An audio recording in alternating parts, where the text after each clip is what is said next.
jika Kau menyelidiki hati kami, sekaligus Kau menyapu semua kekhawatiran, kegelisahan kami yang mungkin telah timbul di awal tahun kami yang baru ini. Tapi Tuhan, begitu yakin kami, terlalu banyak yang Kau beri, terlalu banyak yang Kau persiapkan, sehingga kami tidak punya alasan untuk gelisah dan khawatir. Malah sebaliknya, kami bersemangat untuk merayakan hidup kami yang sulit ini, hidup kami bersama Tuhan. Diteladani ibu-ibu gereja kami. Ya Tuhan, pentingnya bersekutu, itu kekayaan yang tersendiri. Pentingnya berbagi rasa, pentingnya melayani bersama. Terima kasih. Kiranya Tuhan memberkati ibadah perdana kami ini, dan terus nanti akan membuahkan ibadah-ibadah yang lain. Terima kasih. Dalam nama Tuhan Yesus, Kepala Gereja, mempelai laki-laki yang kami nanti-nantikan, kami sudah berdoa. Haleluya. Semua berseru bersama, amin.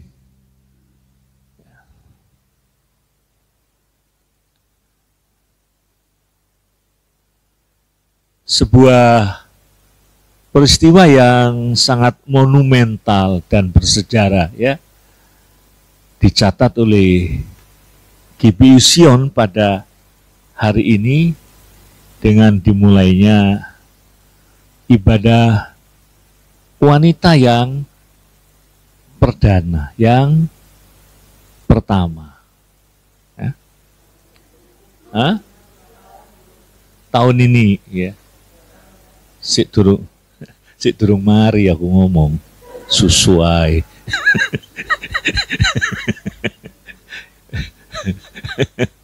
Ya. Banyak saudara-saudara hal-hal yang dicatat oleh kaum wanita, ya. Saya dulu melayani waktu SMA di GBI Tumpang, Malang, ya. Bu Erlina dan Pak Ben Budiarjo itu gembala saya. Ya. Waktu pendeta Ben Budiarjo meninggal, banyak yang pesimis. Gimana ya mengembalakan gereja yang sudah besar? Ternyata saudara-saudara, berapa kali saya melayani, saya terkejut. Jumlah anggotanya tambah banyak, ya. Bu Erlina, saya panggil Cik Lin, ini ternyata punya talenta lain yang tidak dimiliki suaminya, ya. Khotbah mungkin kalah, tapi nyedulur, ya. Siapa saja dipeluk, ya. Ternyata jumlah anggotanya meningkat banyak, saudara-saudara, ya. Saya ingat lagi, ya, dulu ada pendeta Ishak Leo di Surabaya, ya. Khotbahnya enggak terlalu bagus, agak pilu-pilu gitu, ya. Tapi setiap dia khotbah, dia puasa terus hampir tiap hari, ya. Itu ratusan, mungkin lebih wanita yang berdoa, dan khotbahnya minimal 3 jam, saudara. Kok betah, ya? Kok betah, ya? Artinya peranan wanita itu sangat besar, ya. Di gereja kami di Pekalongan, yang mulainya pembangunan itu justru wanita yang bergerak, ya. Wah, macam-macam, ya. Cari dananya juga macam-macam, ya.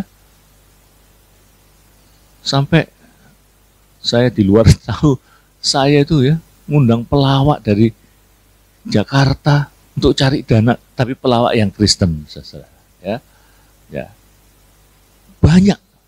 Artinya wanita tidak bisa kita sepelekan. Amin, saudara.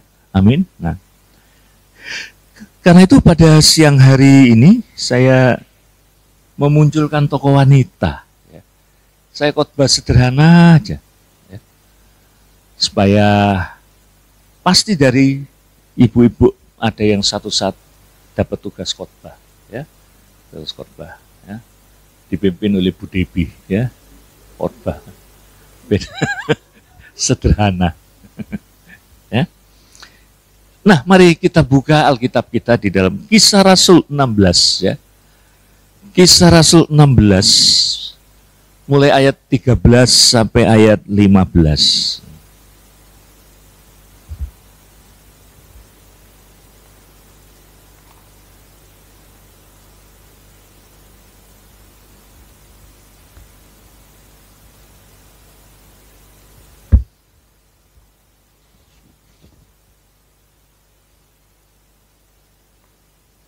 Pada hari Sabat, kami keluar pintu gerbang kota. Kami menyusur tepi sungai dan menemukan tempat sembahyang Yahudi yang sudah kami duga ada di situ.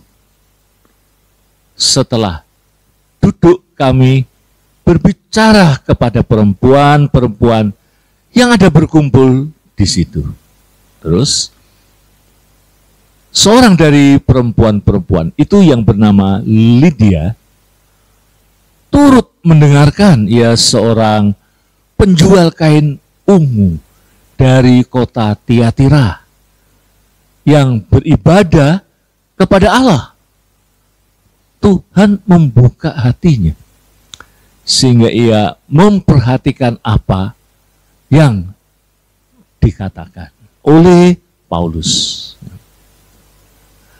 Sesudah ia dibaptis bersama-sama dengan seisi rumahnya, ia mengajak kami, katanya, jika kamu berpendapat bahwa aku sungguh-sungguh percaya kepada Tuhan, marilah menumpang di rumahku.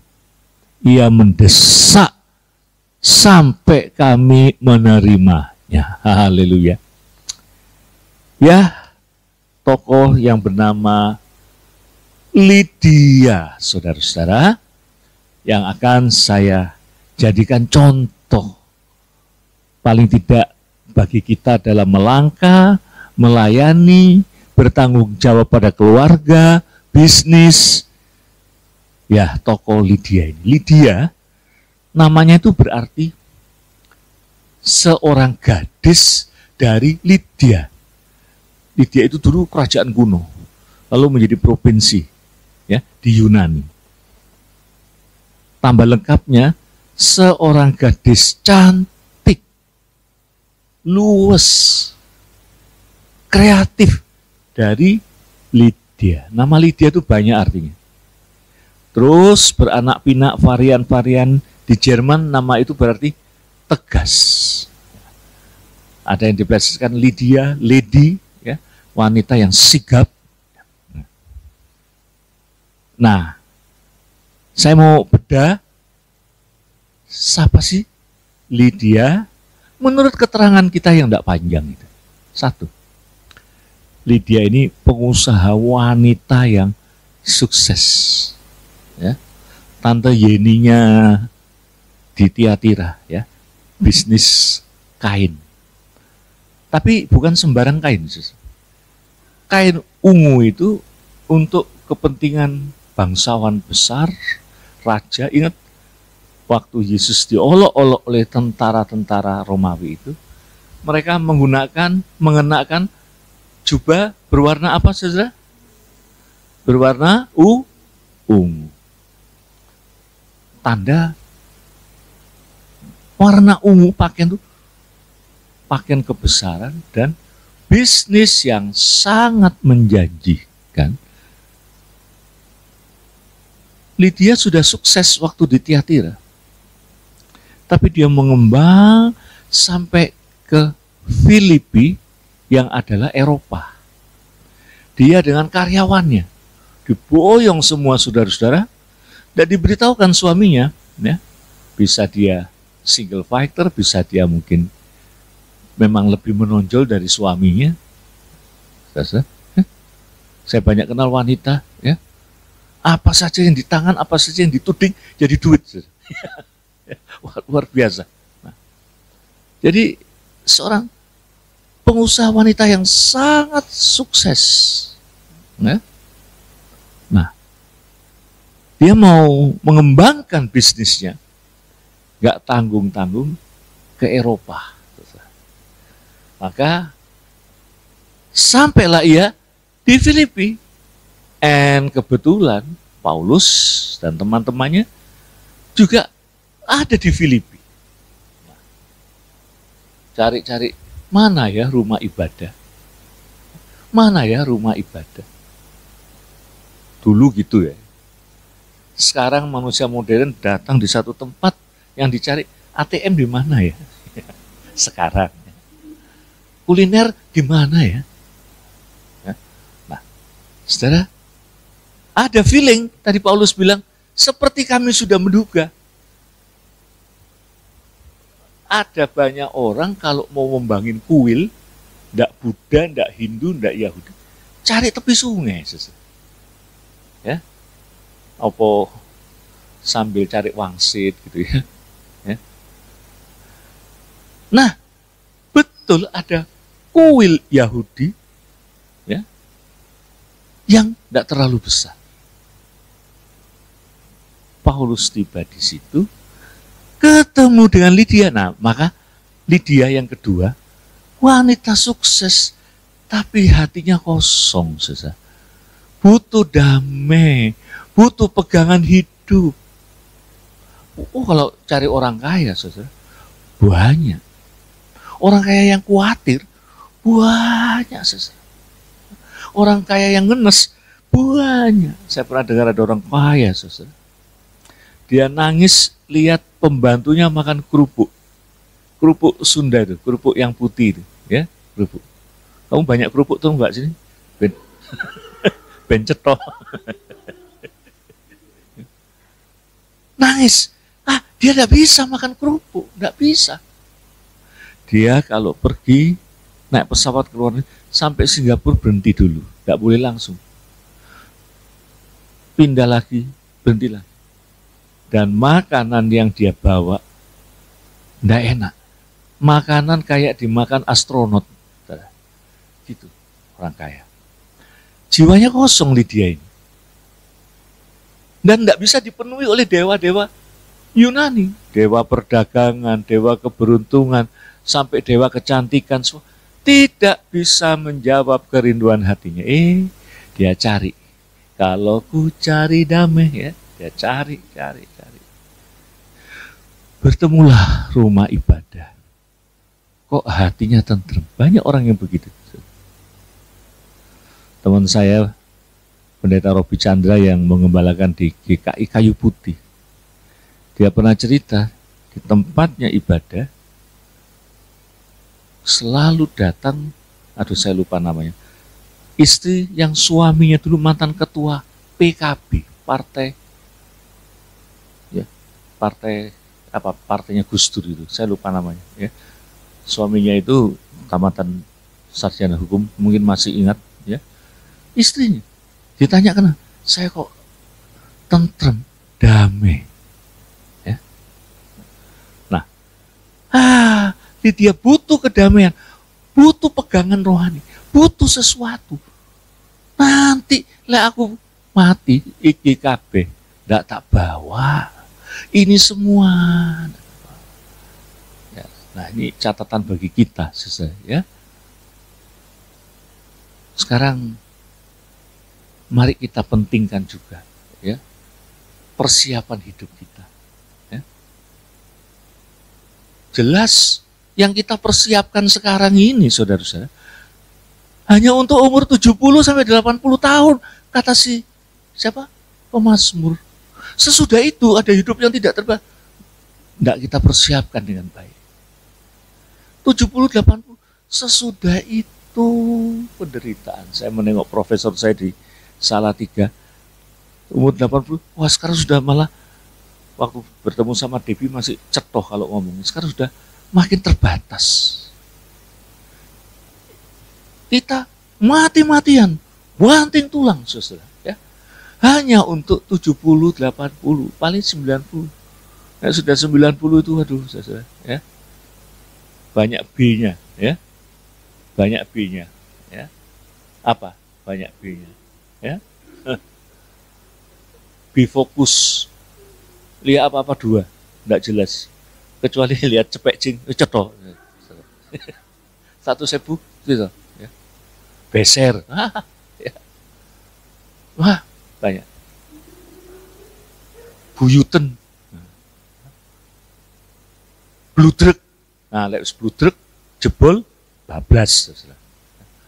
Nah, sekarang Lydia sadar. Aku cukup lah. Anak buahku sudah tak persiapkan. Ya, saya banyak ketemu orang-orang yang baik. Lek nuruti aku tak tutup pandemi. Tapi aku mikir karyawanku itu. 30 orang, 20 orang. Dia butuh ketentraman hati. Dia butuh sesuatu yang menjamin. Lu jelalah kok. Ketemu Paulus. Saya rasa Paulus bersaksi tentang hidupnya, tentang ambisinya, tentang gila hormatnya, tentang cita-citanya dulu. Sekarang aku menjadi miskin, aku hidup untuk Kristus. Tergerak Lydia. Pasti Paulus bersaksi itu. Ya. Kok podo be aku dulu, cita-cita, ingin menguasai. Kalau Paulus melalui dunia agama, saya melalui dunia bisnis. Tapi podo. Butuh Yesus Kristus. Dan yang ketiga, dia menyerahkan hati, Yesus mengisi hatinya, dan Paulus berbicara. Wah, ya, saya tidak tahu kalau di Jawa Tengah disebut kami tenggengen, seperti terpesona. Ya, dengar khotbahnya Paulus seperti melungu gitu ya. Ada yang bisa memperagakan melungu. Coba maskernya dibuka, ya. Bu Marta pinter ketok ya, ngowos, takjub. Nah, saya waktu dengan teman-teman UKS Swimming 2006, 2010 yang gempa bumi ya, gempa bumi. Ada ibu-ibu 2 minggu melongo, nggak bisa mengkatupkan. Ingat anaknya ya, dari awi-awi sampai lemes. Mungkin Lydia seperti itu, belum. Tapi yang terpenting hatinya, saudara, hatinya diolah oleh Roh Kudus. Dia berserah, dia serahkan hatinya. Wah, luar biasa.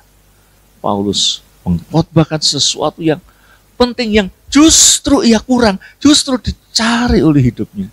Ya. Maka tadi dikatakan sesudah ia dibaptis bersama-sama dengan seisi rumahnya. Artinya apa, saudara-saudara? Dia tularkan kerendahan hatinya itu. Dia tularkan kerinduan hatinya itu. Bukan mentang-mentang, wah nyonya aku dibaptis, aku tak melok. Enggak. Satu kelompok itu menerima Yesus dan minta dibaptis. Dibaptis itu kita jadi keluarga baru, saudara-saudara. Dibaptis. Yang lama diturunkan. Paulus bilang dibaptis. Ya, semua hidup kita yang lama diturunkan ke dalam air. Ya, turunkan. Maka diselam, diturun semua. Tapi ojo suwi-suwi, ojo suwi-suwi, cepet-cepet diangkat. Kecuali kalau saya tahu males katekisasi, saya bilang, ya wis ndak katekisasi nanti tak jeluk mau paling suwi ya. Ojo hidup baru. Saudara sekalian, pasti ada linangan air mata, pasti ada pelukan. dalam Kristus. Nah, lalu apa buktinya sekarang lahir baru? Ya, mosok keluar dari kolam baptisan terus segerirek. Diikuti dengan tindakan-tindakan. Nganggep. Kalau kamu anggap aku sesama orang percaya, kalau aku anggap aku ini anak rohani, ya, ayo, mau tinggal di rumahku, singgah di rumahku. Ya. Nah, di Alkitab jelas juga ya, memberi tumpangan, memberi penginapan. Itu karena zaman dulu tuh orang paling susah tuh orang yang merantau. Enggak yang kau memberi tumpangan. Ya. Siapa yang sering menolong orang memberi tumpangan? Ada saudara? Siapa yang hobinya numpang? Ada? Ada yang hobinya numpang? Nah, pasti nggak pelit, terbuka hatinya, saudara-saudara. Sampai aku menerimanya. Paulus itu orang yang jaga wibawa, saudara. Nggak mau sembarangan. Ya? Dia bilang, aku nggak mau terima persembahan, nanti daripada aku dibilang, aku melayani Injil untuk uang. Nggak mau. Saudara. Aku nggak mau. Itu Paulus. Sampai aku menerimanya karena desakan. Dan lihat betapa tulusnya si Lydia ini. Udah. Aku pengen belajar, aku pengen ditunjukkan bagian-bagian dari Alkitab ini. Ya. Mosok nggak dikek makan? Pasti. Ya. Mosok nggak disediakan keperluannya? Pasti. Ya. Sediakan. Nah, jadi kalau kita preteli, sesudah lahir baru penuh sukacita, ya, tidak ada kecurigaan, ajak orang mampir, ya, betul-betul ikhlas menerima. Ya. Nggak kebanyakan kita ya, ayo anggap rumah sendiri, ya. Mandi jebur, iki wong ngentek iki banyu, ya. Muakan ditawari apa gelem tuh ya ganje wah duh ya wong ya lalu bilang sama suaminya, Pak lain kali temenmu nggak usah diundang. Berkali-kali satu kebahagiaan. Saya baru ke desa penelitian saya di Kalasan masuk, saya ketemu dengan orang-orang lugu, semboyan hidupnya sak dulur sak lawase. Tapi itu bukan semboyan baru. Dari zaman dulu, dari zaman candi-candi dibangun cuma dengan tangan. Gimana bisa membangun dengan tangan itu? Sak dulur, sak lawase. Satu zaman sekarang kan enggak. Ya. Apa aja ditawari. Saya kira guyon ya. Pak, tak gawake tak gawake gedang manuk. Saya kira guyonan. Wis ra apa. Saya makan di jalan benar-benar gedang manuk, so akeh bijinya di dalam. Sampai saya tulis, Dian aku sedinuan mangan gedang manukmu. Lugu. Ya. Saudara yang dikasih Tuhan, ya. Persaudaraan itu penting sekali. Maka jangan khawatir, jangan khawatir dulu. Ikatkan persaudaraan kita, ikatkan. Nah, sebelah satu rumah itu dari gengsi, wah, dari bos yang hebat, pakaiannya aja beda, ya. Wah, gembira, gembira. Otomatis semua dilimpahkan. Awet enom iya, ya. Penyakitnya turun semua karena gembira iya, ya. Nggak usah khawatir, ya. Ada tante-tante di gereja yang paling suka nanya sama pendetanya. Menurut saya ini umur berapa? Umur berapa? Tak lihat-lihat dari rambutnya tante itu kayak umur 19. Waduh. Tak lihat giginya tante kayak gadis umur 22. Tak lihat kulitnya ya kayak gadis umur 24. Jadi Pak Pendeta umur wis tambahan dewi 19. Wah, tapi Lydia awet nom. karena terima Kristus itu. Amin, saudara. Hati yang gembira, obat yang manjur. Dari rumah itu, nah ada peneliti-peneliti sejarah, penginjilan di Eropa itu terjadi di rumah Lydia. Lydia ini jadi basis pekabaran Injil. Paulus datang satu saat, mampir lagi ke situ, saudara-saudara. Ya, ndak kata ini Lydia bilang, waduh, ya masih sibuk ndak? Terima, penginjil-penginjil yang lain diterima. Jadi tempat pekabaran Injil, ndak tanggung-tanggung, Eropa, saudara. Eropa. Wah, luar biasa pekerjaan Lydia ini, saudara. Saya yakin dari cuannya jual kain, saudara. Dia diberkati, jujur. Pak, untungnya gak akeh puncinya gak nyucuk, enggak pernah ngomong gitu, ya. Enggak pernah ya tante ini. Untungnya dipakai untuk pekabaran Injil. Dan Paulus diberkati, saudara. Kalau dipikir gak nyono, cuma ketemu waktu itu di kuil di pinggir kali, saudara. Nggak nyangka. Tapi Tuhan sudah atur semua. Tuhan atur. Pertemuan saudara-saudara siang ini juga bukannya tidak nyono, Tuhan sudah atur. Amin, saudara.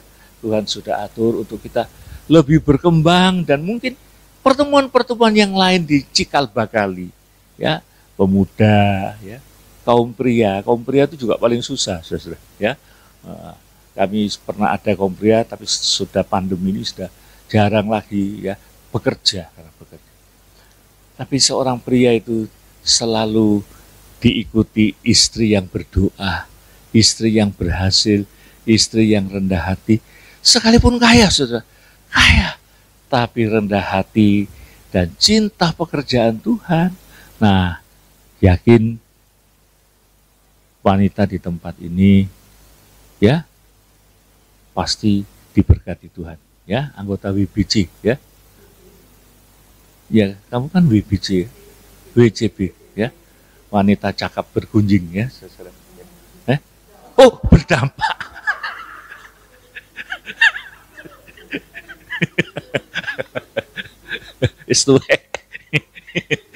Nah, teruskan itu, ya.